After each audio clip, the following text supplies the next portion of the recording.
Bismillahirrahmanirrahim. Alhamdulillahi rabbil alamin. Assalatu wassalamu ala asyrafil mursalin sayyidina wa nabiyyina Muhammadin wa ala alihi wa sahbihi ajma'in. Faqala rabbi syrah li sadri wa yassir li amri wa hlul 'uqdatam min lisani yafqahu qawli. Ya Fattah ya Razzaq ya 'alimul ghaib wasyahadah. Allahumma iftah 'alaina futuhal 'arifin waj'alna minal 'ulama'il 'amilin. Wa la hawla wa la quwwata illa billahil 'aliyyil 'azim. وقال أيضا وقال المصنف رحمه الله تعالى به وفي جميع علوم في الدارين آمين. بسم الله الرحمن الرحيم. وأركان الحق من مقامه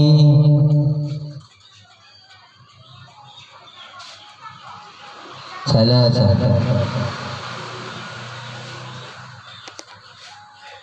Jadi yang kedudukan daripada hak nafsu tersebut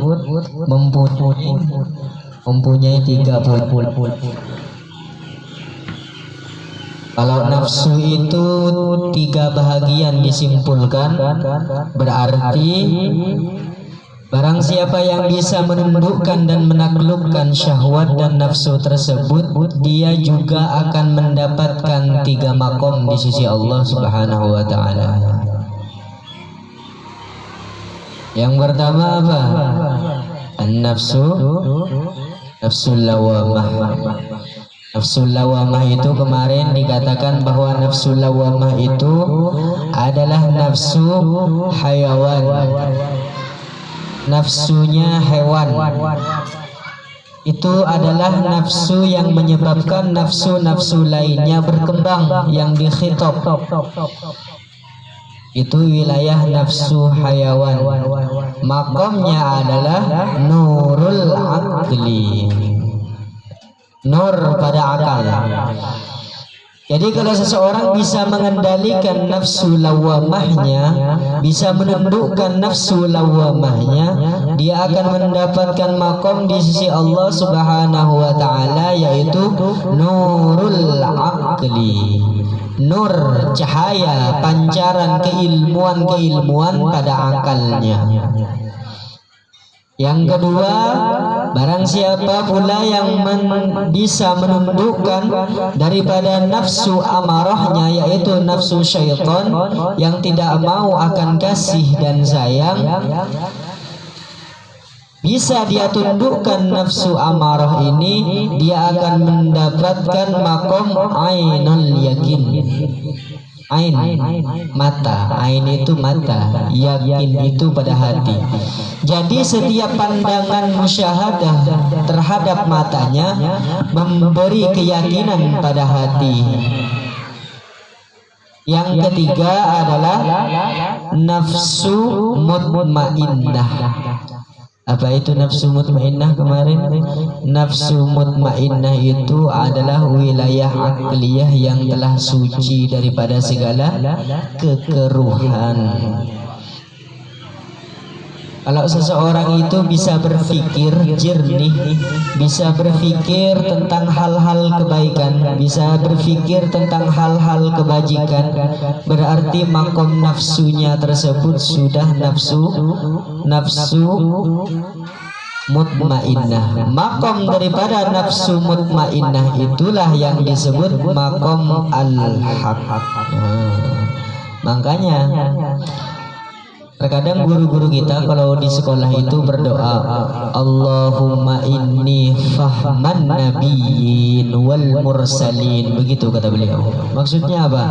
Ya Allah, berikanlah kepadaku ilmu pemahaman seperti Engkau memberi ilmu dan pemahaman kepada para nabi dan rasul, sebagaimana fahamnya keilmuan nabi Nabi dan Rasul. Sebagaimana kefahaman Nabi dan Rasul, begitu pula lah ilmu berikan kepadaku. Makanya Nabi dan Rasul itu semuanya itu kaumnya berada di nafsu mutmainnah. Disinilah yang diseru oleh Allah Subhanahu wa ta'ala, ya ayyatuhan nafsul mutmainnah irji'i ila rabbiki radiyatan mardiyah fadkhuli fi ibadi wadkhuli jannati. Jadi makom-makom semuanya untuk mentauhidkan Allah Subhanahu wa ta'ala itu tidak semudah yang kita bayangkan. Perjuangannya, pengorbanannya seumur hidup, perjuangannya seumur hidup. Ketika dia sudah mati, diletakkanlah di situ. Sampai mana makom dia? Orang yang belajar ilmu apapun, yang paling rendah sampai yang paling tinggi sekalipun, harus melewati 3 tahapan nafsu ini. Berada di letak manakah kita? Jangan-jangan tidak ada yang ketiganya. Wilayah daripada nafsu mutmainnah yang bisa menundukkan aklan. Barang siapa di nafsu mutmainnah, maka dia akan mendapatkan makom al-haq. Sebagaimana Nabi dan Rasul itu ilmunya tidak ada yang lebih tinggi daripada al-haq. Semuanya bermakom di al-haq. Jadi kalau ada seorang hamba, seorang manusia merasa dirinya itu makomnya di atas daripada al-haq, itu sudah orang yang tipu. Berarti dia berada di makom makaiwan. Di sini pun lilaki, karena akal itu adalah satu limus meminta kepada akan diangkat, meminta tangan buka buat sembah, berikan data akan buat ya.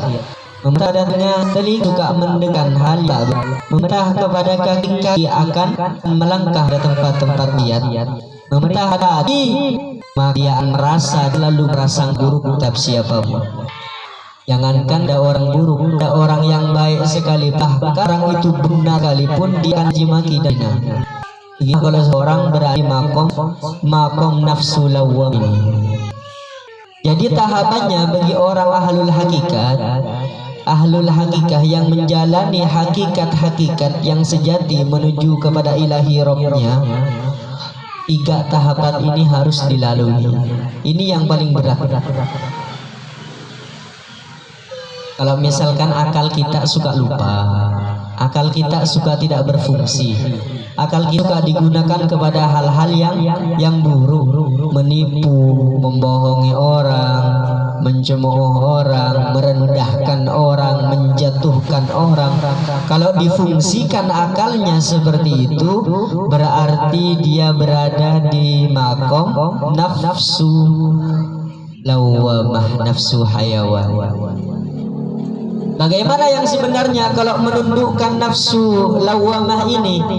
Semestinya kalau orang berada sudah menundukkan nafsu lawwamahnya, dia berada nurul akli, cahaya akan keilmuannya itu selalu memberikan pandangan-pandangan yang bermanfaat akan dirinya, bermanfaat untuk siapapun.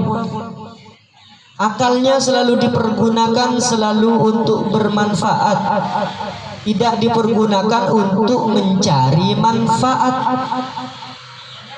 Ini hati-hati ya. Memberikan manfaat dan mencari manfaat itu beda.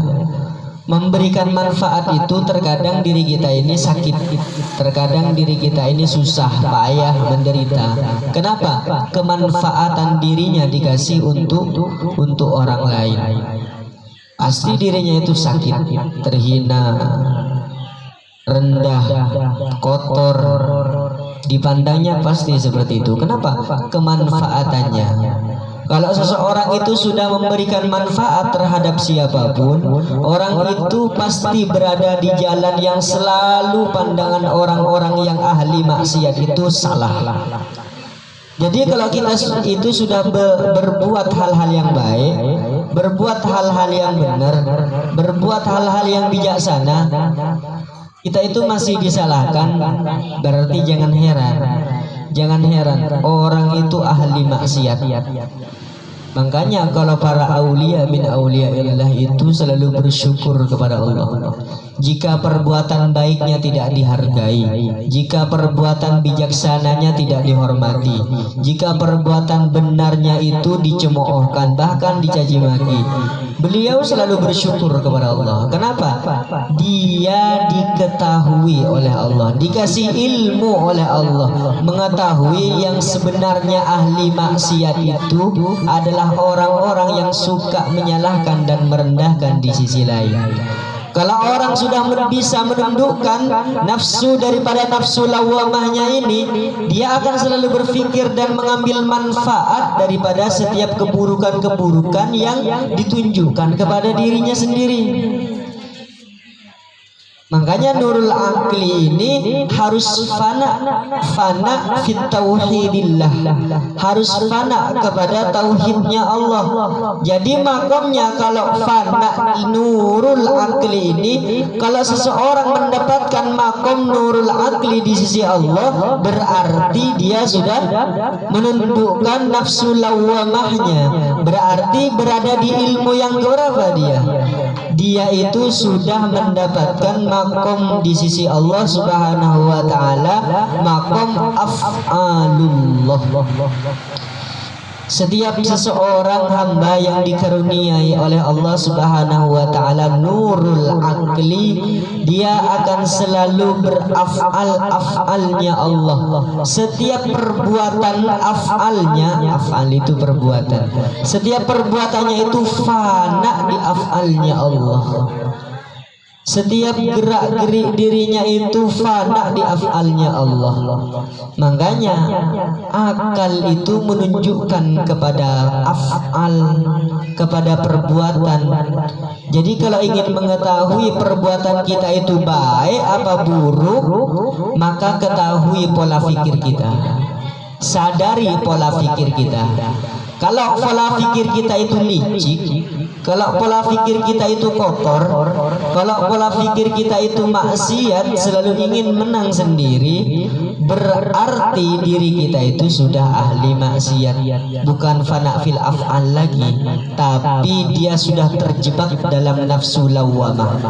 Makanya tidak heran kata Allah Subhanahu wa taala dalam Al-Qur'an yang disebutkan, afala ta'qilun, afala tatafakkarun.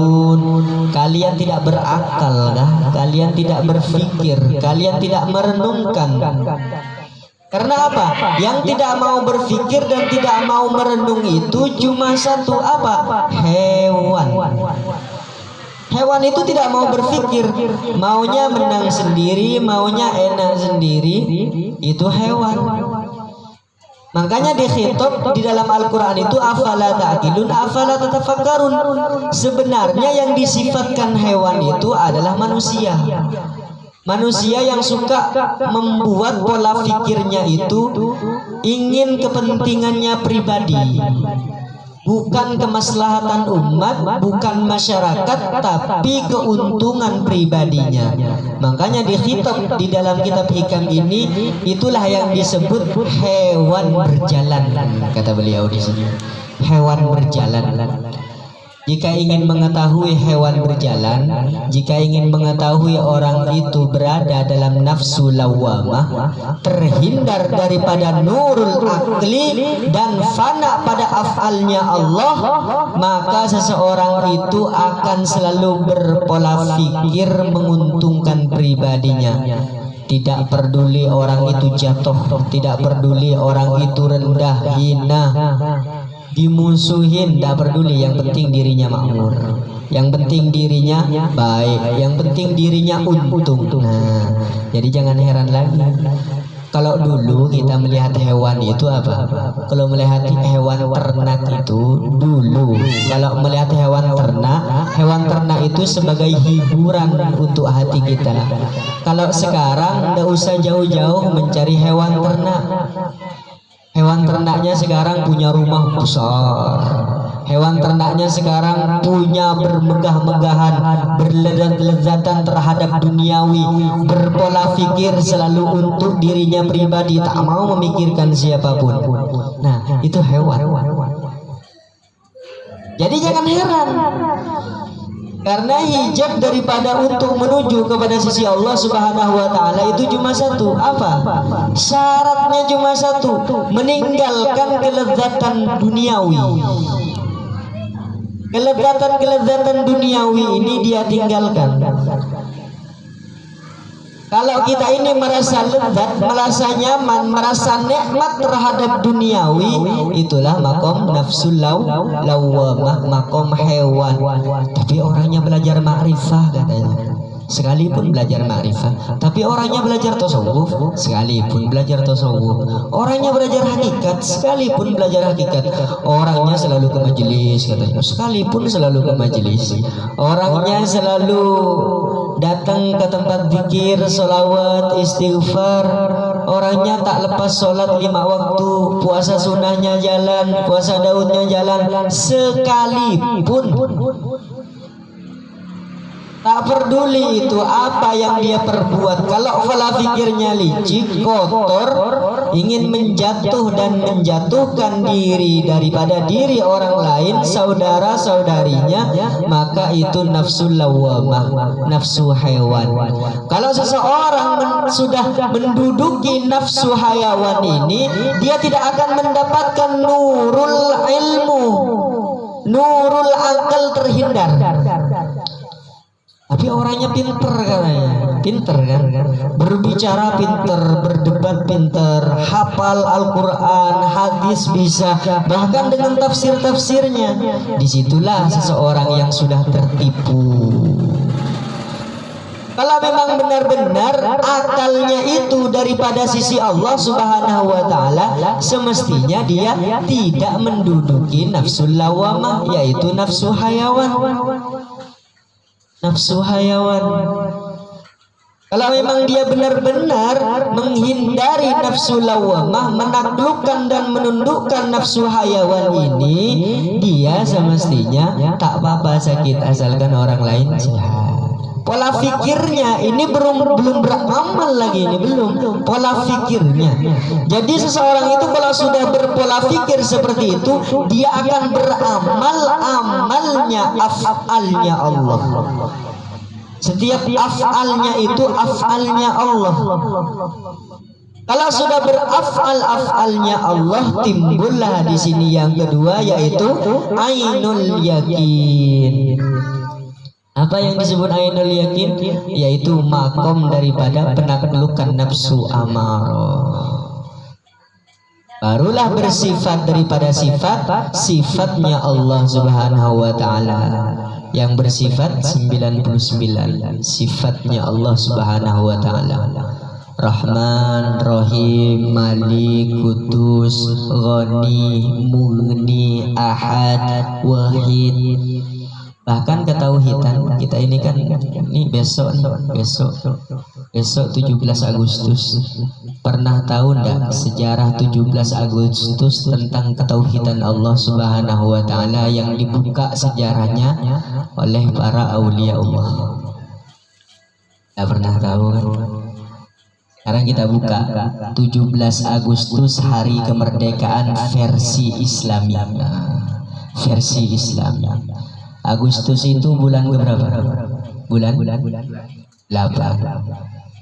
Bulan 8, 17 Agustus 1945. 8 itu apa? Bihitungan dulu ya. Male merdeka hukum ya. Male merdeka hukum tak kira negara. Mun negara mungkin merdeka, tapi badan kita belum merdeka. Makanya kita harus punya akidah. Januari, Februari, Maret, April, Mei, Juni, Juli, Agustus belum. Apa rahasia belum nikah? Rahasia di dalam bulan itu apa? Mengandung kan? Mengandung 17 yang dinamakan bulan Agustus itu hari kemerdekaannya, di dalamnya 17 Agustus. Nah, kan gitu. Agustus itu mengandung 17. Jadi yang 8 bulan kan bulan. Yang disebut bulan itu kan mengandung apa yang terkandung di dalam bulan Agustus 17. Apa yang 8 itu apa? Nah, itu warisan bapak, warisan ibu. Warisan bapak, warisan ibu apa? Bulu, kulit, tulang, darah, daging, urat, tulang, otak, sumsum. Itu 8. 4 pada bapak, 4 pada ibu. 4 di bapak, 4 di ibu. Jumlahnya ada berapa? 8. Kenapa Allah Subhanahu wa taala yang disebut baldatun thayyibatun wa rabbun ghafur, yang makmur, negara itu yang makmur, yang disebut Rasulullah itu ini Indonesia ini sebenarnya. Kata para alim ulama itu diterjemahkan sekalinya diteliti dalam tafsir-tafsir itu diteliti sebenarnya yang makmur itu di Indonesia, cuma pengelolanya. Kenapa? Negaranya makmur, orangnya tidak makmur. Negaranya sudah mengumumkan kemerdekaan, orangnya tidak merdeka karena tidak mengetahui kandungan di dalam 17 Agustus tahun 1945 itu apa. Jadi Agustus itu bulan yang ke-8. Terkandung di dalamnya 17. Berarti apa? Kita ini selalu membawa warisan ibu bapak kita kemana-mana. Warisan yang sebenarnya itu bukan harta, bukan benda, bukan jabatan, bukan tahta, bukan pekerjaan, tidak. Warisan orang tua kita itu adalah diri kita ini. Kalau buruk membawa diri, maka buruk pula lah kedua orang tua kita. Tanpa sengaja kita mencoreng wajah kedua orang tua kita. Kan musim berbah ini, parah nih makin musim berbah. Empian arba empian tahlilan pesen nabi empian saya untuk arba gasa pesennya untuk saya taruh karo anak arba yang kering sepo itu ngirimin neraka kering sepo namanya. Cuma mungkin todusan ke makhluk daripada todusan ke pangeran. Jangankan manusia mungkin pangeran lekai kebukan deh. Termasuk sakti, mangkan orang akhir-akhir zaman ini termasuk sakti. Minta aku jadi sakti, jangankan ke makhluk tak tahu. Kalau Ta'ala tak takut sekali, tak takut kalau Ta'ala. Menembi anak berbe kedua orang sepuh kasar, ngirim kedua orang sepuh. Orang sepuh maupun beda, tapi tak orang sepuh tak ada yamur. Terus orang sepuh sebeda yamur, beda yamur maupun tak ada yamur. Kita ini selalu membawa warisan kedua orang tua. Kalau kita ini membawa diri kita ini dengan baik, berarti mengirimkan kepada kedua orang tua kita itu baik. Kalau diri kita ini dibawa kepada kemaslahatan, kehancuran, kemusnahan, kehinaan, maka tanpa kita sengaja bahwa kita telah mencoreng wajah kedua orang tua kita. Itu kandungan yang 8, 17 Agustus. 17 itu apa? Yang 17 itu apa isinya? Rokaat sholat. Rokaat sholat itu sehari semalam itu ada 17 rokaat. Subuh 2, zuhur 4, asyar 4, maghrib 3, isya 4.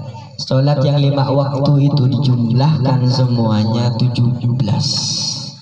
Kerjakan yang 17 agar kau mengetahui bagaimana caranya taat kepada kedua orang tua. Isi daripada 2 kalimat syahadat asyhadu an la ilaha illallah wa asyhadu anna muhammadar rasulullah itu berada di ibu dan bapak.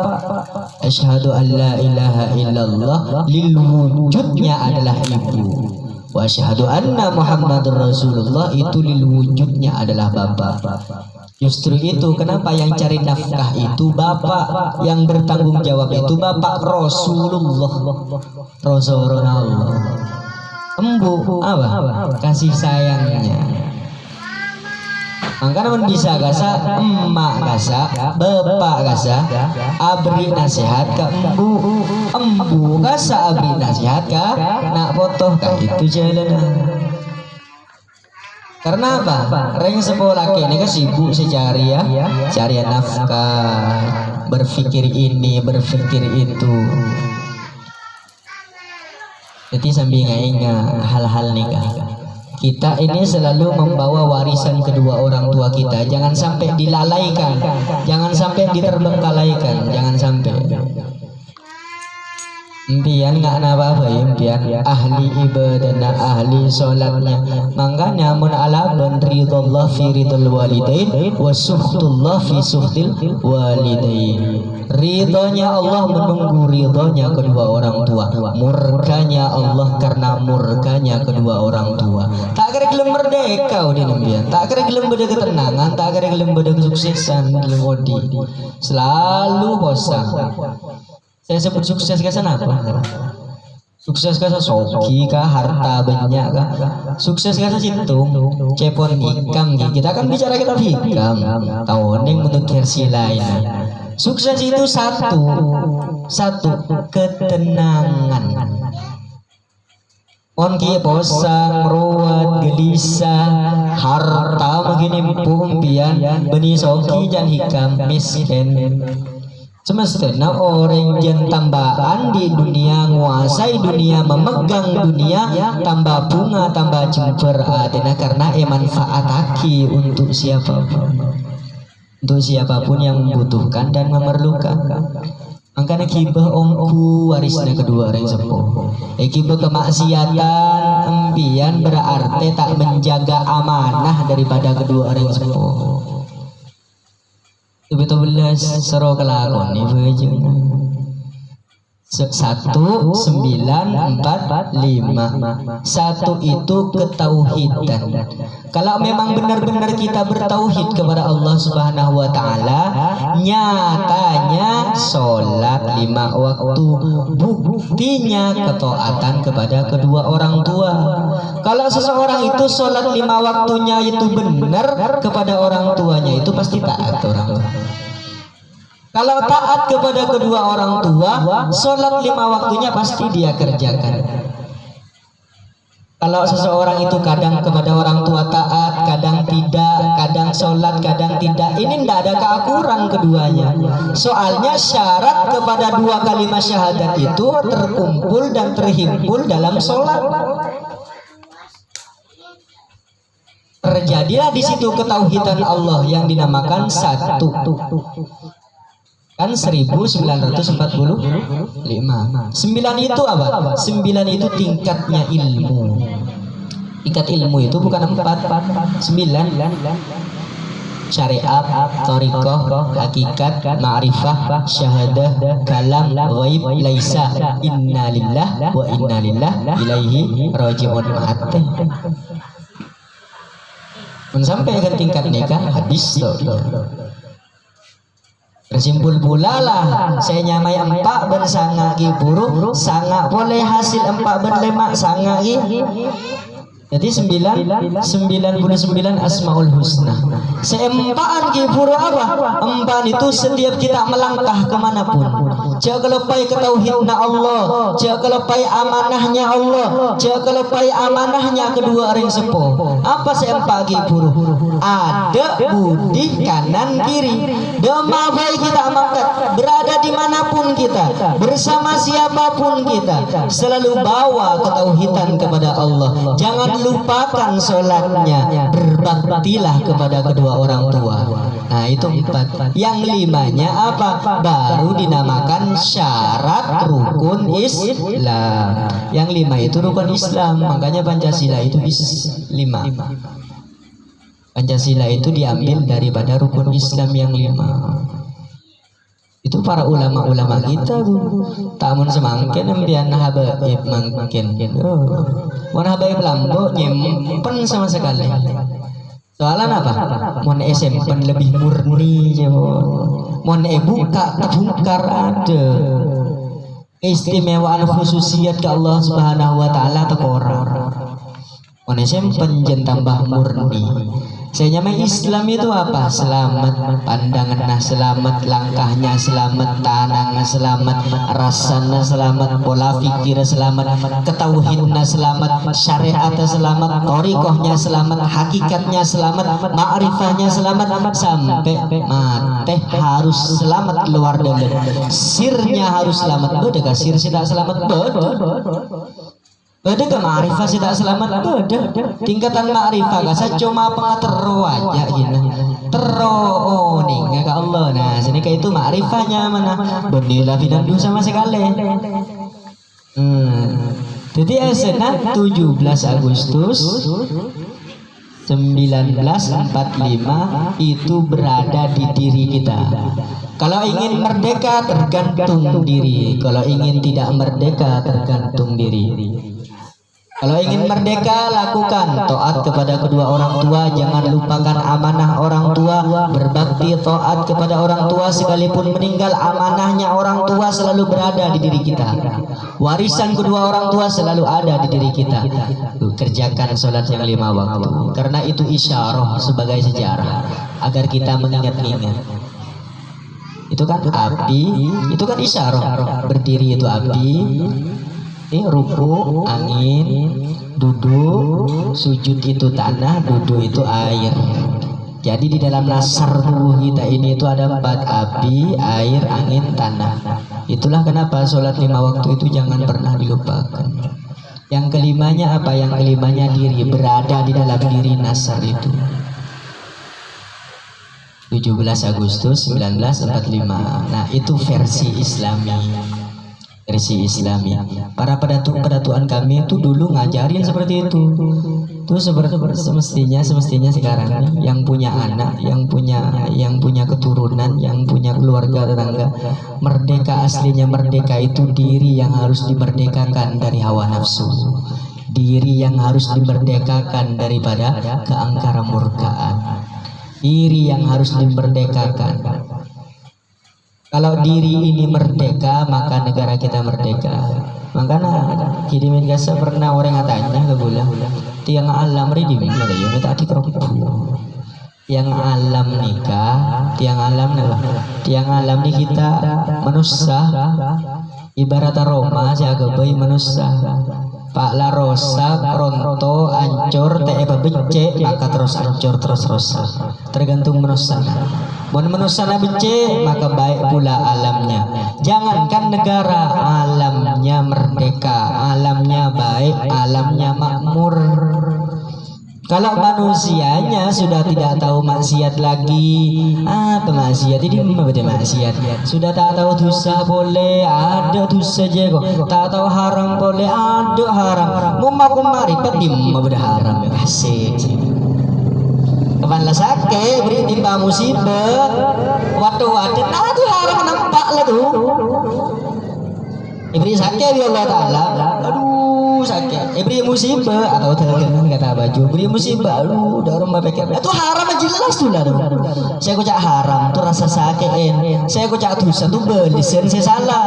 Saya kocak ganjaran belisen saya bagus. Kayak itu. Ada dosa ya. Man Allah nasi terlalu man Allah. Dia mau beda makom dosa ada. Man lah makom makrifat ada dosa. Nggak tahu gue. Hati-hati bertasawuf, hati-hati bermakrifah, takut terjeler tempatnya. Belajar kepada yang ahlinya, belajar kepada yang mengamalkan, jangan belajar kepada yang bicara. Orang yang ganti siapa beda orang bukan makin bentar kafe. Tapi nyari orang yang ngamalkan lah. Senyari orang nikah, senyari orang bisa menyampaikan walaupun sakit, walaupun bahit melarat. Sebisa mendepak, sebisa bertanggung jawab sekalipun dirinya dihina, difitnah, dicaci maki, dia selalu berada dalam lindungan Allah Subhanahu wa taala, yaitu kedamaian. Melarat biasa nyari. Paling orang kikir boleh sekali kikir. Repot ya kok. Belajar tasawuf ya kok. Belajar jati diri ya kok. Nafsu tak bisa gini. Ya kan tasawuf. Tasawuf itu pembersihan, pemurnian. Ma'rifah itu ketauhidan, ma'lenung kelongku tak cabang. Hakikat itu rasa. rasa tenang, rasa damai itu dasar, itu himpunnya. Menumpian tak yang dasar-dasar langsung ke atas, niki berprasangka coba ke Allah Subhanahu wa taala. Jadi yang terakhir adalah makom daripada nafsu mutmainnah.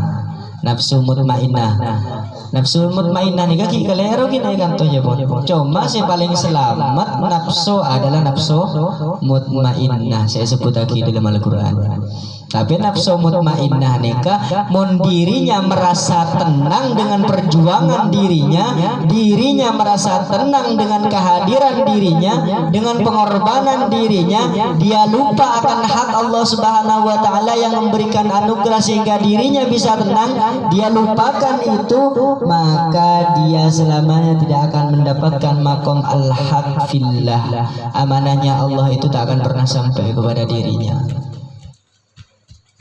Jadi diulang lagi, nafsu lawamah yaitu nafsu hewan. Barang siapa bisa mengendalikan nafsu lawamah, nafsu hewan, maka akan dikaruniai oleh Allah nurul akal, nur pada akalnya yaitu ilmu.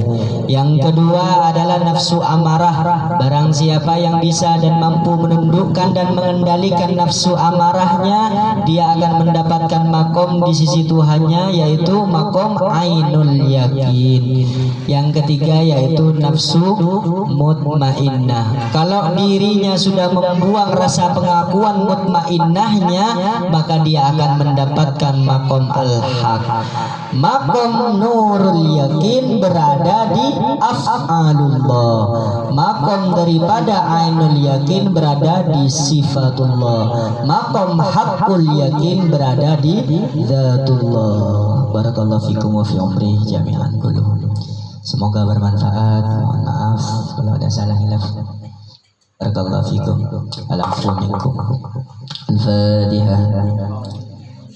Bismillahirrahmanirrahim. Alhamdulillahirabbil alamin arrahmanir rahim maliki yaumiddin iyyaka na'budu wa iyyaka nasta'in ihdinas siratal mustaqim siratal ladzina an'amta 'alaihim ghairil maghdubi 'alaihim waladdallin. Amin.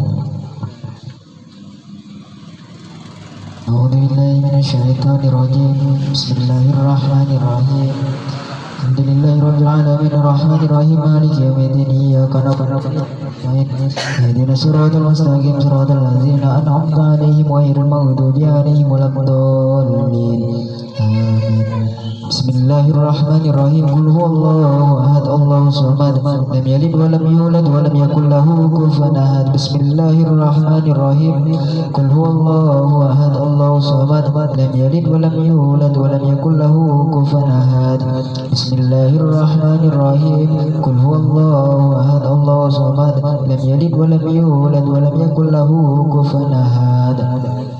La ilaha illallah wallahu akbar.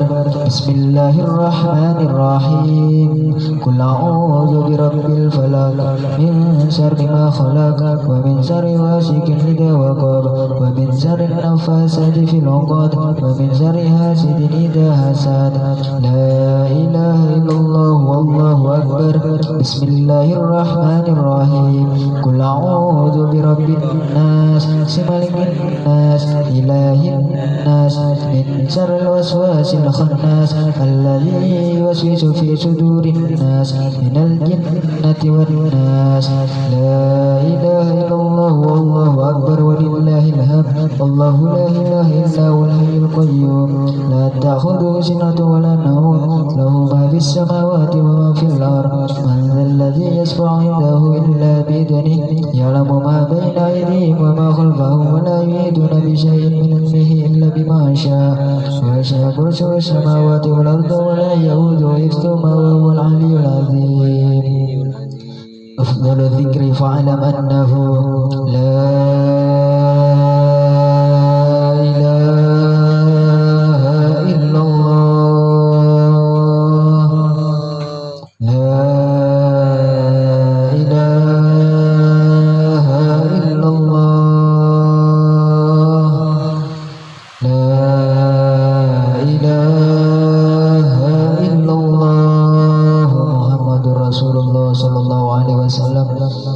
La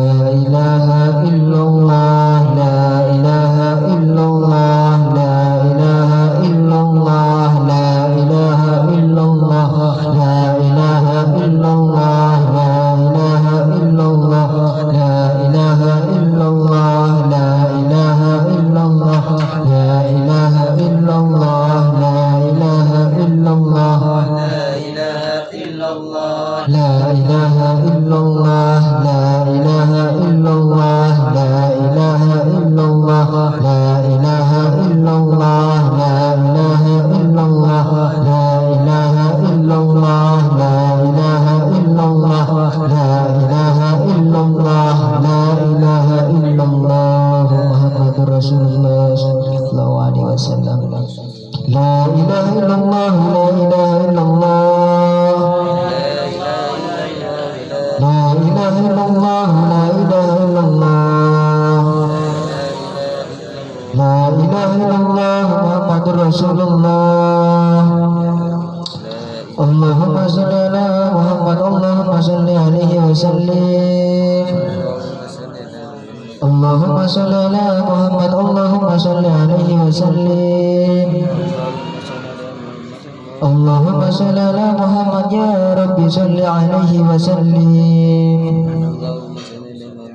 سبحان الله بحمده سبحان الله العظيم سبحان الله بحمده سبحان الله العظيم سبحان الله بحمده سبحان الله العظيم سبحان الله بحمده سبحان الله العظيم سبحان الله بحمده سبحان الله العظيم سبحان الله بحمده سبحان الله العظيم سبحان الله بحمده سبحان الله العظيم سبحان الله العظيم سبحان الله وبحمده سبحان الله العظيم سبحان الله وبحمده سبحان الله العظيم سبحان الله وبحمده سبحان الله العظيم سبحان الله وبحمده سبحان الله العظيم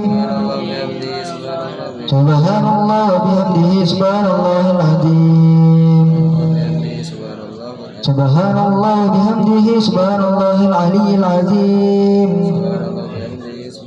اللهم صل على حبيبك سيدنا محمد وعلى آله وصحبه وسلم اللهم صل على حبيبك سيدنا محمد وعلى آله وصحبه وسلم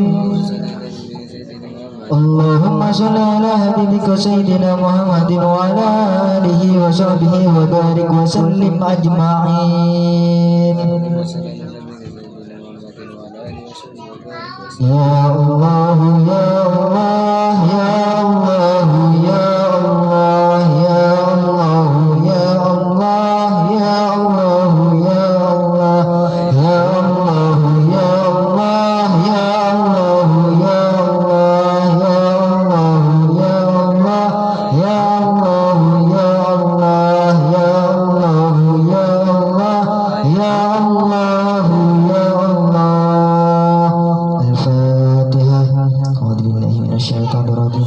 Bismillahirrahmanirrahim. Alhamdulillahi rabbil alamin arrahmanir rahim maliki yaumiddin iyyaka na'budu wa iyyaka nasta'in ihdinas siratal mustaqim siratal ladzina an'amta 'alaihim ghairil maghdubi 'alaihim waladdallin. Amin. Allahumma salli ala sayyidina Muhammad wa ala ali Muhammad. La ilaha illallah Muhammad Rasulullah sallallahu alaihi wasallam. Atina fid dunya hasanah wa fil akhirati hasanah wa qina adzabannar. Walhamdulillahi rabbil alamin. Taqabbalallahu minna wa minkum.